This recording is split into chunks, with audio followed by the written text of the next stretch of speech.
क्या आपने कभी सोचा है कि क्रिसमस की रात एक भयानक डरावनी कहानी में बदल सकती है? आज हम एक ऐसी ही कहानी पर चर्चा करेंगे जो आपको रोमांचित कर देगी।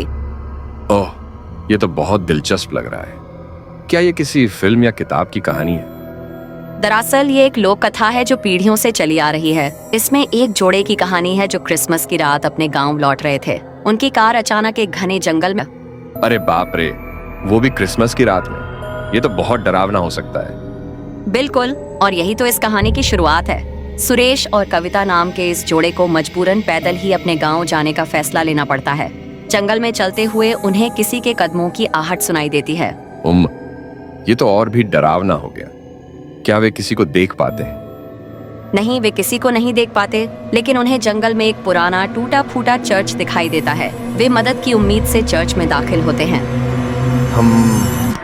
एक पुराना चर्च सुनसान जंगल में, ये तो और भी रहस्यमय लग रहा है।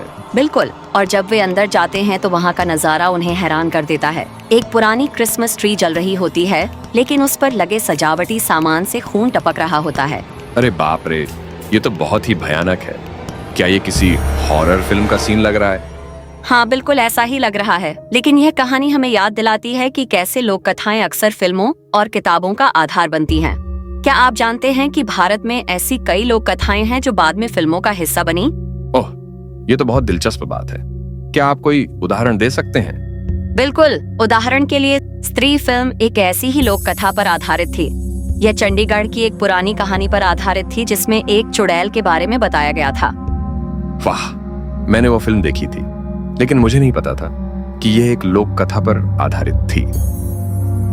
हाँ, और यही बात हमारी इस क्रिसमस की कहानी को और भी रोचक बनाती है। अब वापस आते हैं हमारी कहानी पर। जैसे ही सुरेश और कविता उस डरावने दृश्य को देख रहे होते, एक बूढ़ा पादरी अंधेरे से बाहर आता है। ओह, अब क्या होगा? पादरी उन्हें बताता है कि यह जगह उन आत्माओं की है जो कभी इसी क्रिसमस की रात मारे गए थे, और हर साल क्रिसमस की रात जो भी इस चर्च में आता है उसकी आत्मा यहाँ कैद हो जाती है। अरे बाप रे, तो क्या अब सुरेश और कविता भी वहीं फंस जाएंगे? यही तो इस कहानी का सबसे बड़ा सस्पेंस है। जैसे ही पादरी अपनी अपनी बात खत्म करता है, चर्च के दरवाजे अपने आप बंद हो जाते हैं।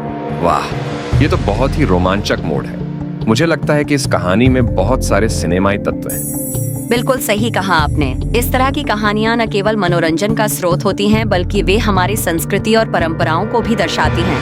क्या आप जानते हैं कि भारत में हर साल लगभग 200 से अधिक हॉरर फिल्में बनती हैं? वाह, ये तो बहुत बड़ी संख्या है। क्या इनमें से कई फिल्में इसी तरह की लोक कथाओं पर आधारित होती हैं? हाँ, बहुत सी फिल्में लोक कथाओं और स्थानीय किंवदंतियों से प्रेरित होती हैं। यह न केवल फिल्म निर्माताओं को नए विचार देता है, बल्कि दर्शकों को भी अपनी संस्कृति से जोड़े रखता है। ये तो बहुत दिलचस्प बात है। तो क्या आप मानते हैं कि इस तरह की कहानियां हमारे समाज में एक महत्वपूर्ण भूमिका निभाती हैं? बिल्कुल, ये कहानियां न केवल मनोरंजन का साधन हैं, बल्कि वे हमें अपने डर का सामना करने और उन पर विजय पाने की शक्ति भी देती हैं।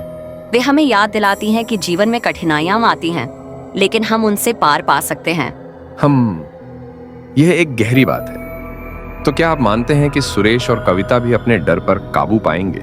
यह तो कहानी का अंत ही बताएगा, लेकिन इस कहानी से हम यह सीख सकते हैं कि कैसे साहस और एकजुटता हमें मुश्किल परिस्थितियों से निकलने में मदद कर सकती है। बिल्कुल सही कहा आपने। तो क्या आप मानते हैं कि इस तरह की कहानियां भविष्य में भी लोगों को प्रेरित करती रहेंगी?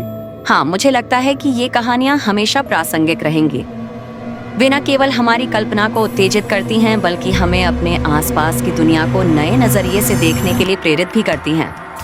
वाह, ये तो बहुत ही गहरी बात है।